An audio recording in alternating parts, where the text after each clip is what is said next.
Yeah, Peggy Shoemaker and I are former colleagues, and just discovered that Peggy Shoemaker has been retired from UAF for a little more than 20 years and continues to be productive as a poet and has won a number of awards. And I think maybe I will just try to turn it over to Peggy for a while and have her maybe give us some background on how she became a poet and where she was educated and her uh, interests, current and past, and influences and all that kind of stuff. And when necessary, I will poke and prod and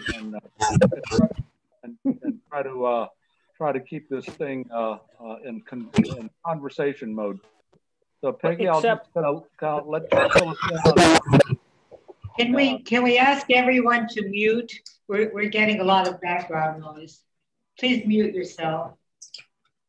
So Peggy, I'll let you begin and we'll go. Thank you, Joe. I appreciate that. Well, thank you all of you for coming out this afternoon. And I would just like to say that I hope that if you're eligible, you've gotten your vaccinations. Joe has gotten his second one. I get my second one on Friday. And the atmosphere at the drive-through vaccination place was jubilant. People are just euphoric to be getting the vaccination. And so I hope that has been part of your lives too. Joe asked me to talk a little about how I became a writer. I don't ever remember not being a writer. Ever since I was a little child, I made up stories and songs and poems. And my great-grandmother used to write to me all in rhyme, and I would write back to her all in rhyme. And because I was a little kid, people gave me attention. And I thought, this is great, because it was fun and I got attention. And then in junior high and high school, my family was coming apart. And the only place that I had any, was somebody speaking? Okay, in junior high and high school, the only place I had any measure of control was on the page. And so my imagination became a way to create a world that was more like the one that I might want to live in. And then when I got to college, I was the first person in my family to go to college. And they have something at the University of Arizona called the Poetry Center. I was naive enough to think that such a thing existed at every university. And it turns out there are 3 in the country of that caliber. And I would just go there and read and read and read. And about my second year of college, it occurred to me, somebody had to write these books. Maybe this is something people do. And so then I began to study and to write in a way that was more focused. Instead, it was just a matter of survival. And then it became an intellectual challenge and a creative challenge. I was very lucky to be able to start something called the Alaska Literary Series at the University of Alaska Press. And I went in and did a really fancy tap dance for Joan Braddock at that time. And she said yes. And we've been bringing out books of fiction, nonfiction, and poetry. And then also there's a series called the Boreal Books Series through Red Hen Press in Pasadena. And I've been trying to bring Alaska voices into the conversation. And I thought that I would start by just introducing you to some of those authors in case you don't know them. Monty, you're going to know everyone, and Lee, you will know a great many. And Rebecca, I think you will know quite a few. But just in case you don't know, here are some books that will keep you entertained if you're still staying home quite a lot. And even if you're not staying home, when you want to read, these are books that are worth your time. I'm starting with one called Double Moon because it's a Fairbanks book, completely a Fairbanks book. The little pieces of prose are by Frank Sos. The artwork, which is incredible, the artwork is by Margot Klass. The book design is by Wanda Chin. Everybody remember Wanda Chin? She used to work up at the museum. Yeah, well, it's a Fairbanks book, that's for sure.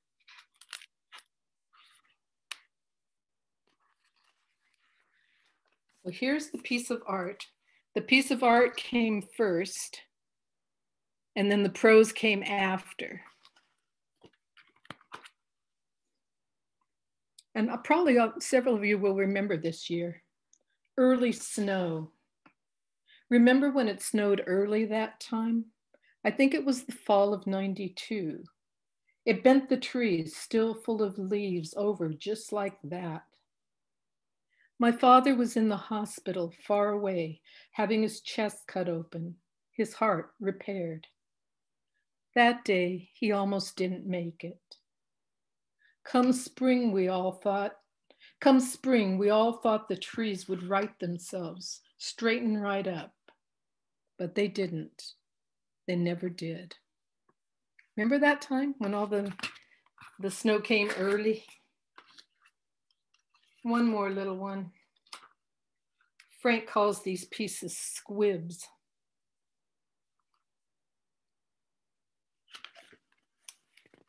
So this is another piece of art by Margot. I hope you can see it. It's a one faucet with one big drip.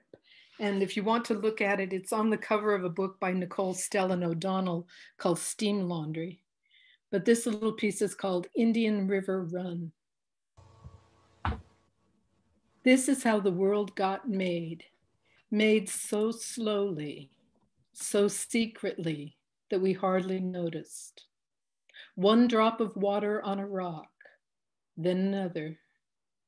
Pretty soon a river, then bugs, fish, and the people to catch and eat them. What happens next will not be slow at all, but sudden. We will notice only when it's gone. So, double moon.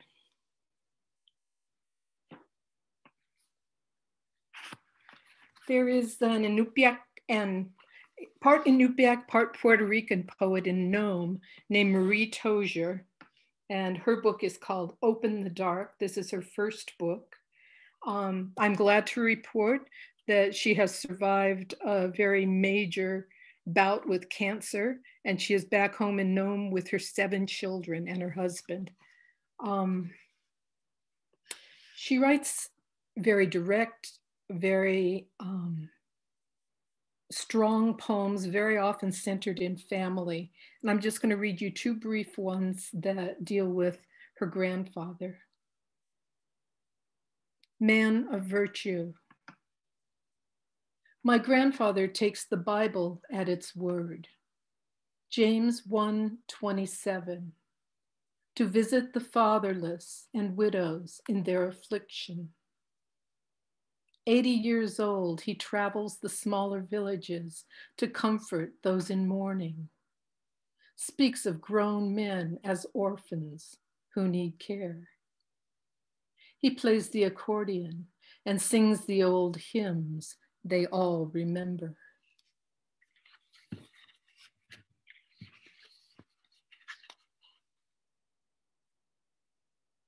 Siblings. My grandfather tells me stories of his only sister, Elsie. She died young, giving birth to a 3rd child. They were close. He played the accordion and she the piano. But Elsie could read music. She played in the church. This makes grandfather love her more. And in his way, when he tells of her death, he never uses that word. To him, she began to disappear. Open the Dark, Marie Tozier. Peggy? Yeah. Yeah. About your own poems, are you working on anything currently? What's inspiring you, and is your progress as a poet stalled because of the virus, or is it revitalized? Well, like a great many other people, I've discovered that being crushed by grief is not especially useful for any creative pursuit. But I have been writing, and I've had some things go out and live their lives in the world. I'll read you one. Good. And then you can see what you think. And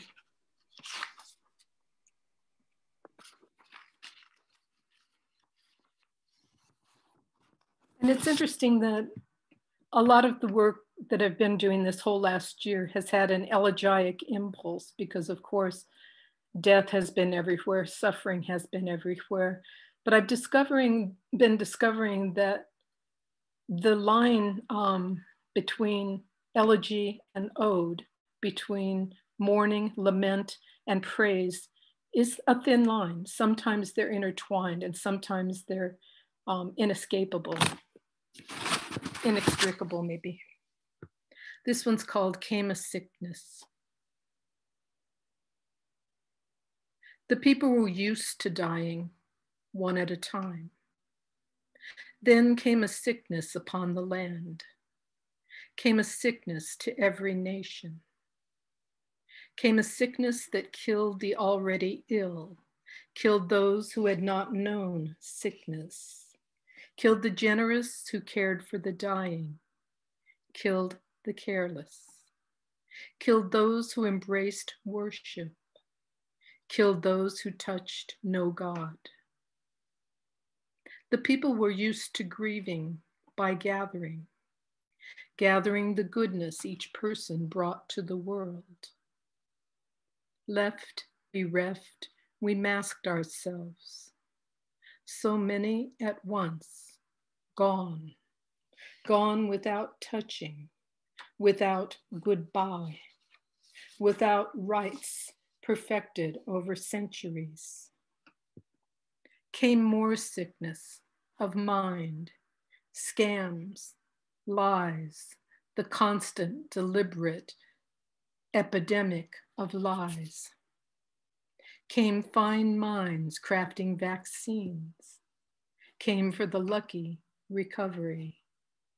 Came brown, blue, hazel, green, eyes above cloth seeking other eyes. Came deep grief, opening rituals we'd never touched. Breathe in, breathe out, this air we share.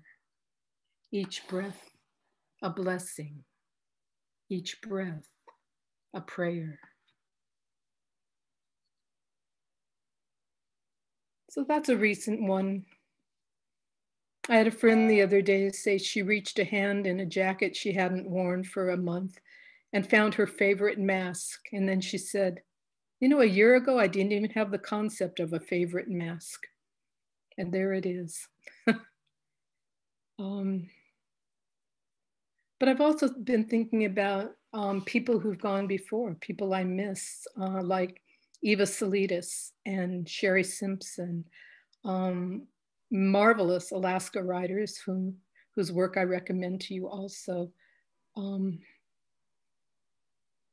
And writing for them and about them seemed appropriate given what our whole country has gone through.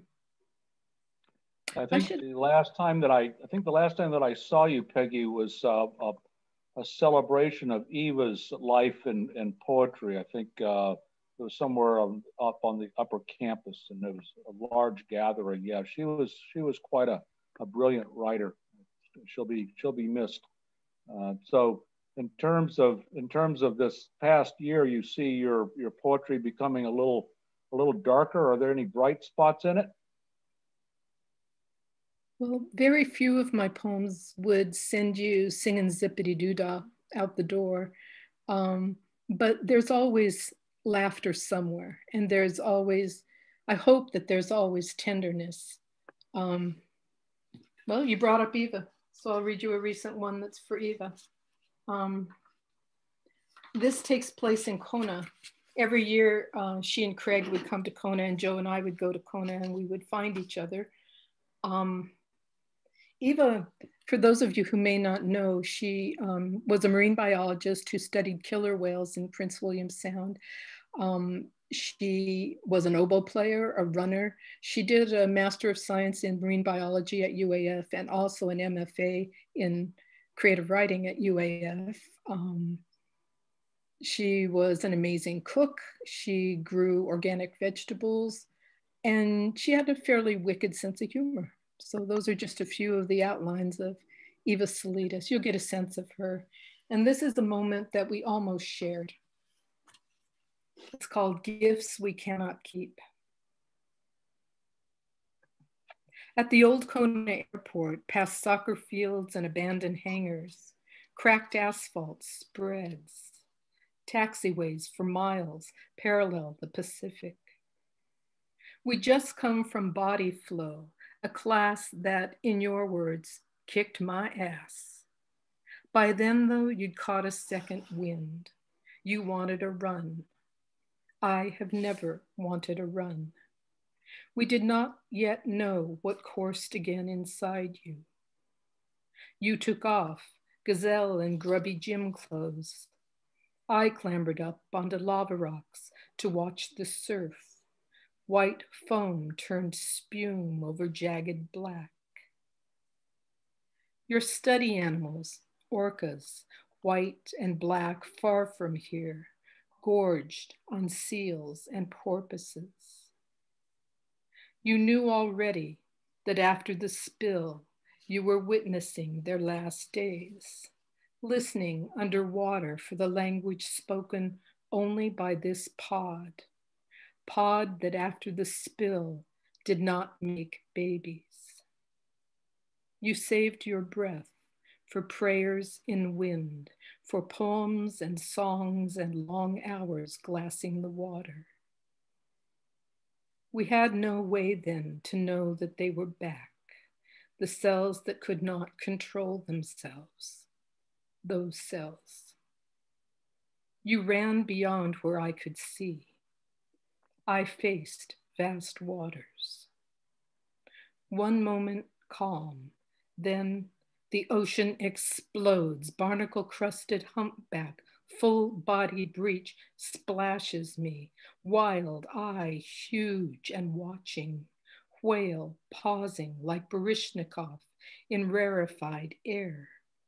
The great gift of all we cannot know laid out before us, broken as asphalt, mended as water mends, then mends again. Peggy, do you recall the effect that teaching creative writing had on your own writing? What were some of the challenges of teaching creative writing to people who were not as expert as you were and are? I guess what I'm grabbing for or trying to reach here is some sense of the challenges that you might have gone through as a teacher and how they played into your creative writing.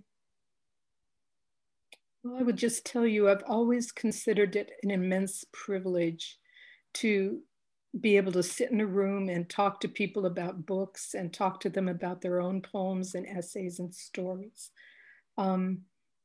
It's great fun. It's tremendous fun to see what happens in the imaginations of people. Very often I would write along with my students because if I didn't, I wouldn't get any writing time that week. And you know very well that when you have a stack of 100 essays to grade, that sort of saps a little bit of the energy.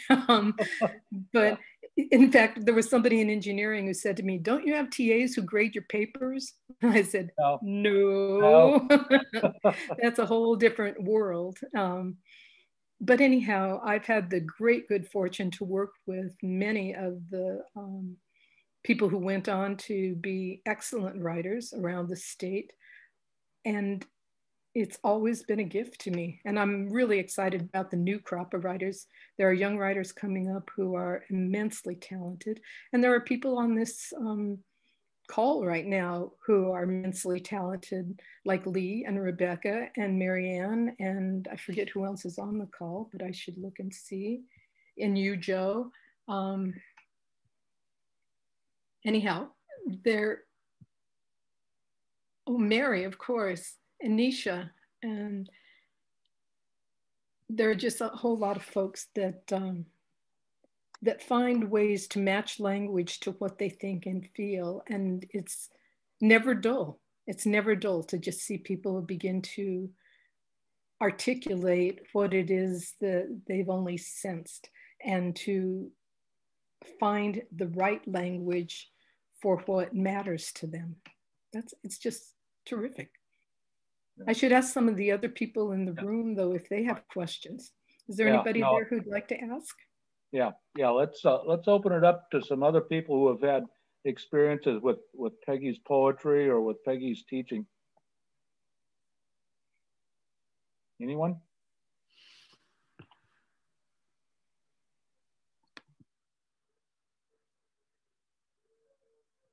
Well, I'll just tell you that just about every year there is the Fairbanks Summer Arts Festival creative writing class. And Monty, I don't think you've missed a single one, have you? Monty Jordan, I think you're muted.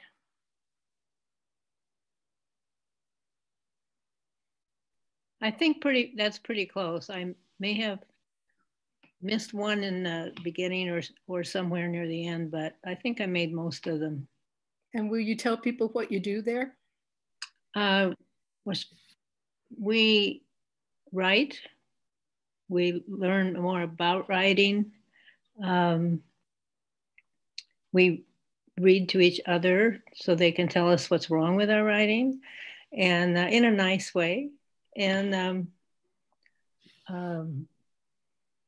I buy all the books of the people that are teaching us. And it's wonderful. And it really is wonderful.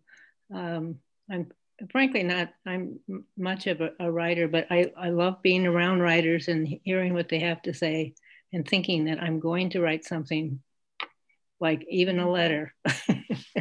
It is, the Fairbanks Summer Arts Festival is a time of great gluttony because we've been having it at my condo in the recreation room at the condo for several years. So we have food all day long, and we have just an embarrassment of jokes and of people sharing ideas and sharing books. And there's laughter ringing down that hallway for the entire 2 weeks. Plus, you'd think that it would get confining in the summertime to be inside for 2 weeks, but we have 4 teachers and they all tag team. They're all in the room for the whole time. And I don't know, Monty, have you found it dull or have you found it pretty energizing? Oh, I never found it dull. Yeah. No, it was amazing to be there, I always thought, because I am and will always be a wannabe, but I got to be with people who were bees, who were writers. And it was so great to have your condo, because previous years, we might have been in a basement, we might have been in a tiny room. So the last few years were wonderful. Yeah, there was one year we were in a room with no windows right next to an elevator. That was not ideal. But then there were crazy people like Marianne who would come to our writing class and then go and do the gospel choir at night. And where you had the energy, I don't know. Managed to do that. Scotty, I see that you're online. Do I recall correctly that you offered an OLLI class a couple of years back that was focusing on Peggy's poetry? And I guess I'm wondering whether you got any kind of copyright allowance or any kind of remuneration for that? Well, I did do that, and Peggy was so wonderful. She sent me a whole box of books or two so I could hand them out to the students, and we all read her poems and talked about them, and it was a great class. It was a wonderful class. Thank you, Peggy. I appreciate that. Well, thank you, Scotty. I appreciate you doing that. And you had a birthday recently. Happy birthday. Thank you. You're welcome. I only know this because of Facebook. So what other questions do people have? Yeah, Peggy, I was curious. I'm during this pandemic, I've been sending out weekly poems for a pandemic, I call them. But I'm also doing another OLLI class called Remarkable Poems. And what I'm discovering is that a lot of readers are kind of intimidated by poetry.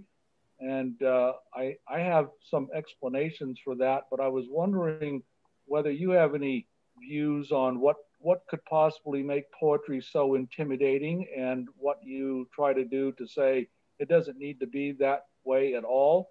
And I think related to that issue is maybe sharing your viewpoint about difficult poetry versus accessible poetry. So that's kind of a long-winded.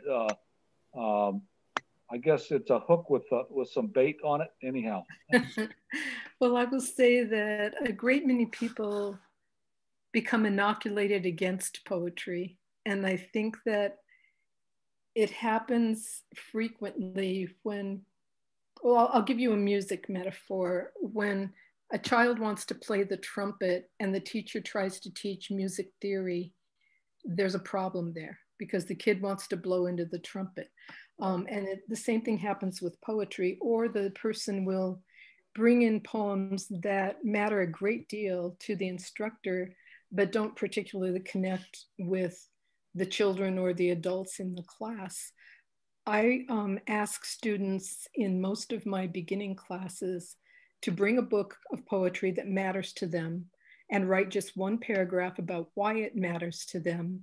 And then every week they exchange it with another student. So the conversations go beyond the classroom, but they are bringing in poems that matter to them. And they're exchanging those poems for poems that matter to another person. And then you begin to see that there is a wide variety. There are some poems that are just about incomprehensible, that are written in a kind of code, and there are people who love those poems. There are other poems that are direct and gorgeous and immediately accessible to anyone who likes language. So you just need to find the kind that you like. And if you open a book and it doesn't speak to you, my advice would be wait 10 years and maybe it will. But I think of Naomi Shihab Nye, who once said, there are people who say, foolishly, of course, that they don't like poetry, but she wrote a book of paragraphs. She said, because nobody doesn't like paragraphs. It would be not liking 5-minute increments on the clock. And so she wrote a book of paragraphs. And you just need to find what works for you. Mary, I'm going to ask Mary Matthews, how do you find the things that you care about, the things that you like? And you are muted, I think. I think Joe asked that question for me, actually. Maybe Joe. Because, you know, Joe loves the most wonderful poems, but then I find I have trouble understanding them because there's a lot of kind of layers and depth to them. And so I don't know, I'm not a good poetry reader. I would like to be a better one. But I think, I mean, some of the poems you just read, I thought, wow, I kind of really understand it. They're just talking about kind of straightforward, not kind of deeper meanings or, you know, references to the Bible or some of those things. So yeah, I'd like to hear more of your answer. I'd like to hear more of your answer. Sometimes, you know, I find, not very often, but sometimes I find a poem that I love, like the one that was told at our said at our inauguration is now one of my favorite poems. It was, you know, powerful and the words meant a lot, and that one will just stay with me. Yeah, and it's a really hard assignment to write an occasional poem, a poem for a particular day and to honor a particular circumstance. And I think she did a magnificent job. Mm-hmm. And there were a lot of snotty people who criticized her, and this probably only happens among poetry nerds, but there were a lot of people who said, oh, the craft wasn't that great and her music wasn't that strong. And I'm thinking, why don't you go get a life? Because I thought she did it. No, truly, I thought she did a magnificent job, but there's always someone who will say, oh, that's not the way I would do it. And of course, it's not the way anyone else would do it. It's only the way she would do it. And she did a beautiful job. Yeah, I find I like poems that have music. I like poems that deal with, I go back to poems that engage my mind and my heart and my soul. I'm not as in love with the poems that are only for the mind, that are filled with verbal pyrotechnics, but that don't engage the entire human being. So I would not be good with what they call language poetry, which tries to, if a narrative begins, they subvert it. If a character begins to form, they subvert that. And it's supposed to only be about the language. That interests me less than poems that either tell me a story or seduce me with their music. Yeah. Lee, I'm going to ask you. Yeah, there you are. I just wanted to say that I can't quote Emily Dickinson, but she talked about good poetry and how it reacted, and it was just a very striking quote. Maybe Joe knows it, but I remember when you were first my teacher and you read this poem, and it's called Saddles. And it's about when you first started, a young girl starts menstruating. And I'll never forget that, because that just hit me as that's it. That's what it's like. And then when my daughter and I went to the Poetry Center here in Tucson, we saw you reading some of your poems. And this one poem, both of us, we just got tears in our eyes. And when you read that poem, that was about your mother and a choice or no choice, having a child so young, and how that just shaped everything. It was just, that's the thing about poetry. Thanks, Lee. That's my mother was a brilliant person, but she got me when she was a teenager. And then by the time that she was 24 years old, she'd had 4 children and 2 miscarriages. And I think about how different my life has been because I had the means, both technological and financial, to make different choices. So I got to go to college. She didn't. And it really matters when you have a few more choices in your life. Yeah. Rebecca, were you wanting to talk? I saw you lean forward, but I couldn't tell. Maybe not. I think I see Marianne Borkert unmuted. Marianne, were you interested in the conversation? Well, very interested in the conversation, but I've got to agree with Mary, I guess, that I have never really enjoyed reading poetry. It just doesn't sink in. And I don't know whether it's my mind doesn't collect the words correctly or something. But when you all read it or somebody reads it, it makes a lot more sense to me. And so it's not that I don't like it. It's just that I can't process it generally when I'm reading it. That's my problem with poetry. There are a lot of people, Marianne, there are a lot of people who say a poem doesn't exist until a voice speaks it and someone hears it. And that may be true. It doesn't have to be the voice of the person who wrote it, but it does have to be a voice. Joe, were you going to say something? Yeah, I was going to jump in with the idea that some of the difficulty, I think, for people is that their exposure to certain kinds of poems, I think this was the point you were making, that their exposure to certain kinds of poems can be off-putting, and they just they can't quite recover from bad experiences where they were kind of forced to read something that really sort of didn't touch them and that they didn't understand. I guess I would say that you don't get to be a better reader of poetry by avoiding poetry. You get to be a better reader of poetry by continuing to immerse yourself in it. The good stuff, the bad stuff, the difficult stuff, the popular stuff.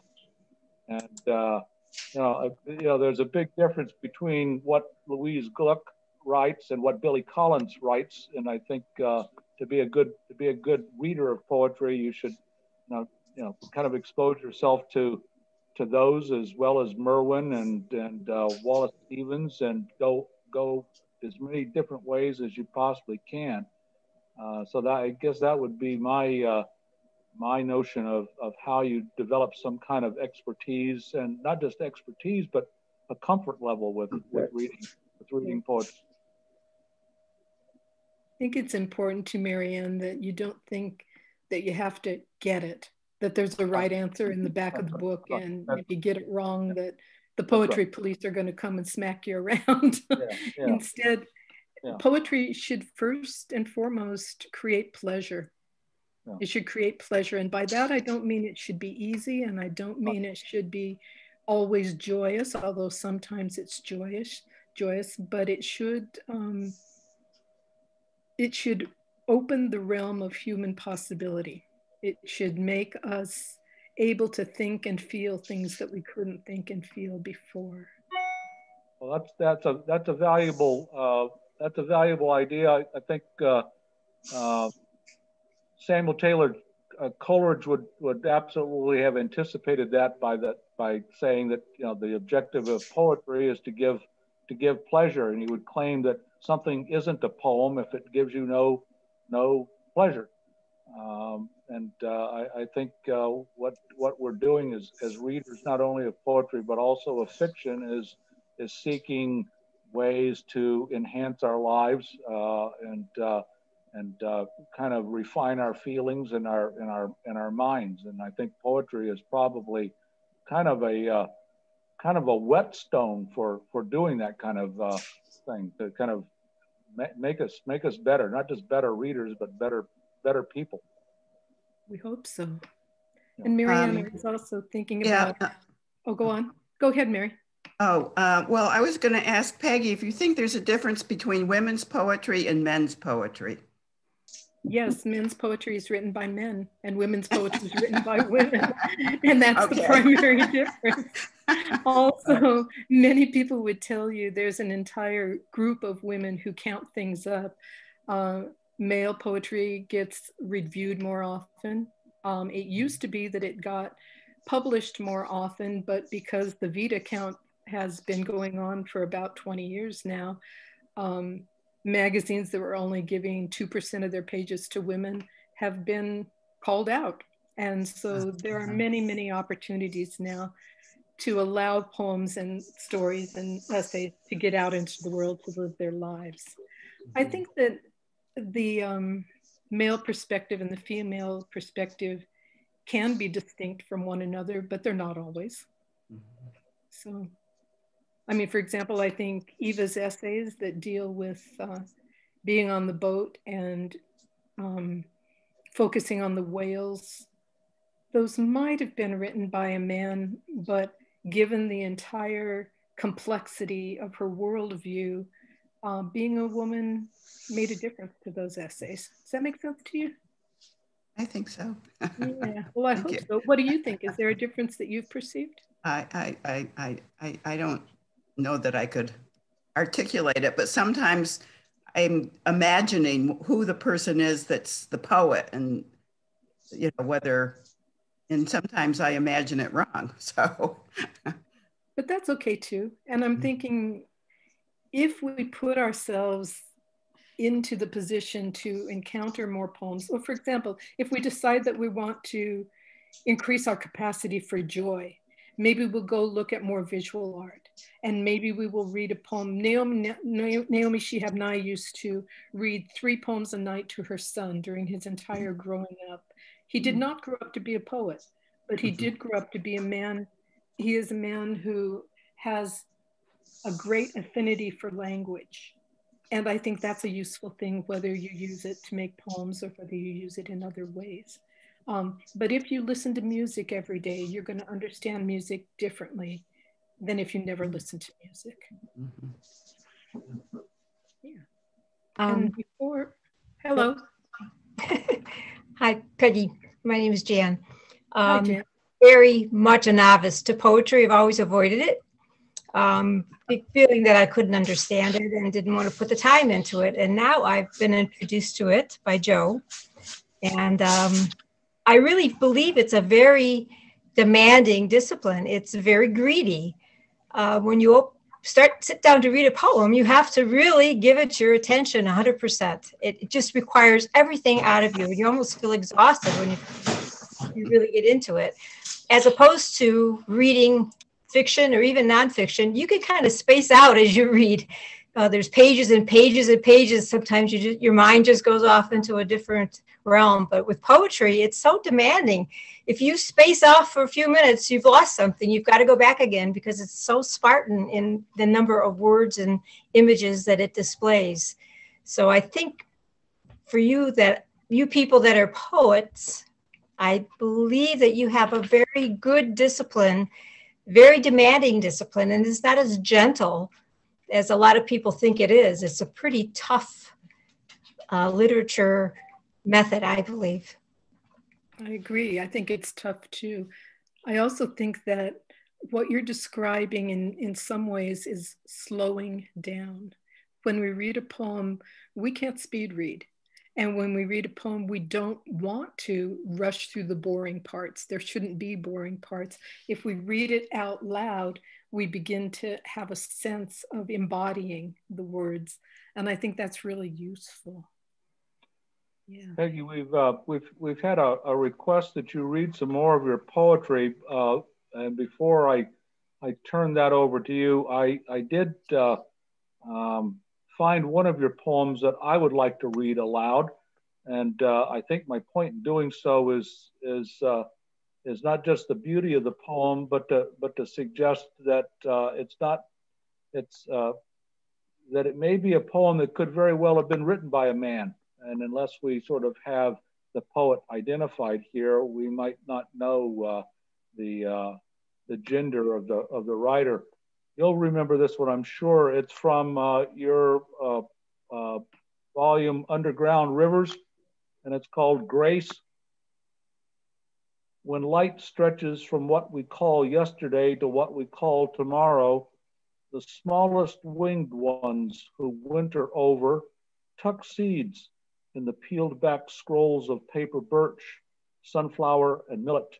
They'll revisit in the last gasp of light iced over at 40 below, black-capped and boreal whisks skimming spruce needles, skimming last birch buds, stylized grace no gesture wasted, women bending in kimono, ancient refinement, survival's ceremony green, startling frothy tea.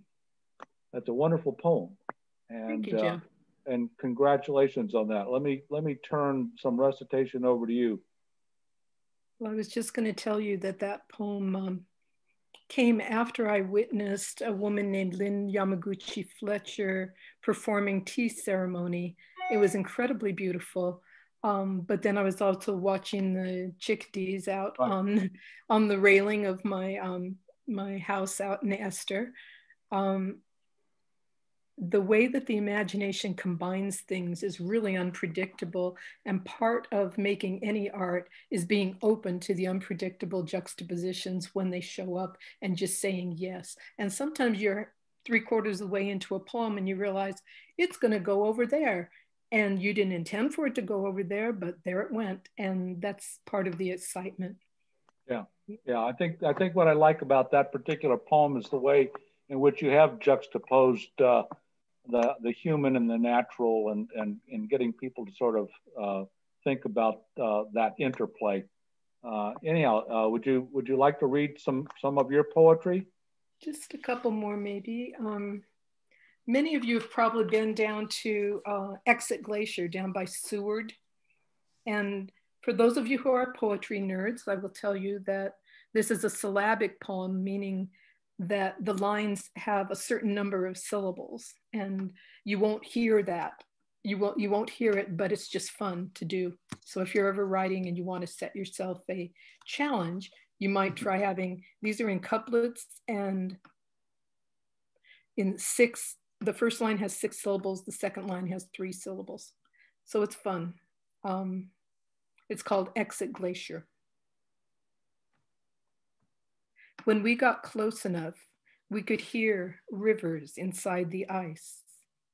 heaving splits, the groaning of a ledge about to calve, strewn in the moraine, fresh moose sign, tawny oblong pellets breaking up sharp black shale. In one breath, ice and air, history, the record of breaking, prophecy, the warning of what's yet to break out from under 4 stories of bone-crushing turquoise retreating. So exit glacier. I want to just say to Rebecca Clack, aren't you the one who gave me William Stafford's poem? Yes. I know, and I remember. Yes, I did. Thank you. This is another way that poetry becomes part of a community. You brought to me that poem, and tell the others what that poem deals with. Well, when I was a teacher, I made the decision to go to graduate school because I studied every summer with a poet named William Stafford out of Oregon. And I brought my students to him one year. And I loved the poem because it was a poem about this little lady who's dying of cancer. But it was so beautifully written. And I knew you weren't supposed to make a copy of a poet's poem, but I did. I typed it up, even though I had the book that it came from. And I asked him to sign 3 copies. I don't know why, because I only wanted 2. And for some reason, when I met Peggy, she had said that she loved that poem. And I went, I have an extra copy that's signed. I don't know why I asked him to sign 3, but he was very gracious about it and signed it. And I still think about it. Every time I read the poem, I think about you, Peggy. Well, thank you. So we'll always have that connection through William Stafford. And then he died after I moved up here to Alaska. They had a wonderful celebration of him at Alaska Land. And it was nice to be in a community that knew who he was. And sometimes through their poems we're connected, but sometimes through our experience sharing their poems, we become connected also. Yeah. And part of what I love in that poem is that she doesn't tell anyone, she doesn't complain, but instead she listens to everyone else's complaints and just takes in all of their sorrows. Yeah, so what's happening in your writing? Actually, I'm working right now with a wonderful poet out of California who came up here. Through UAF, they used to have wonderful visitors come in from out of state. And about 20 years ago, his name was Thomas Santella. Oh, he's so great. Yes, and he's teaching a Zoom class. And I thought, oh my gosh, when can I ever take a class from one of my favorite poets who lives in California? So the pandemic is horrible, but it's opened up all kinds of wonderful experiences. So I took his class in the fall and I took it again in the winter. He has a poem called The Christmas Letter that I send out to some friends every year because it's my favorite Christmas poem. But I met him through UAF because I was in the MFA program. And several of the poets do a real good job of staying in touch over the years. And he always loved Alaska. So it was another thing I got it from UAF. He is so fabulous. And I think he has a new book out too. So that's good.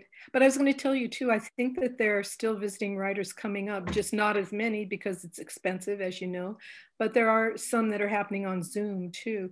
There also are resources that everyone should know about. The University of Arizona Poetry Center has a resource called VOCA. They started in the 1950s. The first reader at the Poetry Center was Robert Frost. And they recorded all of those readings. And of course, when video came in, they began to videotape all those readings. They're now digitized. Somebody gave the money for them all to be digitized. They're online, they are free, and you can go in and just click on whatever reading you want to hear. And it's an amazing resource. And that's out of the University of Arizona? University of Arizona Poetry Center, and it's VOCA, VOCA. So it's wonderful. You're welcome. Marvin Falk, are you there? Yes. Yes. Yes, what have you been working on? I do mostly history issues and so on instead of writing poetry. But I was an English major at the University of Minnesota, I had James Wright and John Barrymore as teachers. And what impressed me much is how excruciating their lives were to, Wright was especially just consumed with the ugliness of the Ohio coal mines and trying to interpret that in a way that was nature aware. I mean, it was really interesting stuff. But man, were those folks tormented by it because they had a mission, more or less, and they felt they had to do this, and so producing good poetry sometimes is not an easy task. No, they had, as you are aware, great demons, and both of them suffered deep depression at different times in their lives. And I'm glad that they produced the poetry that they produced, but you can tell that they were tortured in different ways. Right. Berryman, and it was interesting, he wrote the book called 77 Dream Songs and invented the form for those dream songs. And he thought he was done. And then he went on and wrote another 275 of them, I think. Yeah, yes. Yeah. But how lucky you were to study with two of the, the primary poets of their generation. Yeah. Yeah. Yeah, James Wright is one of my really favorite poets. I mean, he just does some remarkable things. They really move me quite a bit. Mm-hmm. Right. And Julia Tripplehorn, I know you only as a librarian. Are you also a writer? Or maybe Julia's just going to stay quiet. Peggy, perhaps you could share another poem with us, please. I'd be glad to.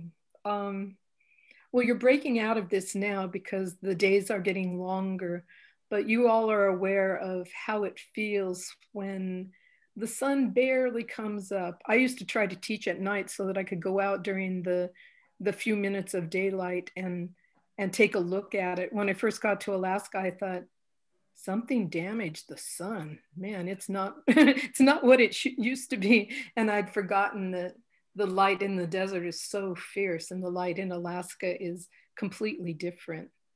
So this one, long before we got here, long after we're gone. In the season, blue-white sun barely lifts above the ridge, limps along the horizon, then dives out of sight. We're changed each day by light. Someone who's gone before broke trail, set tracks. With the right kick wax, we make our way among birch, breathing hard, rare, frosted light. We make of light arpeggio crystals, caribou dance fans, shush of bristles. One moment made alive, human, unafraid. All that's lost, not gone.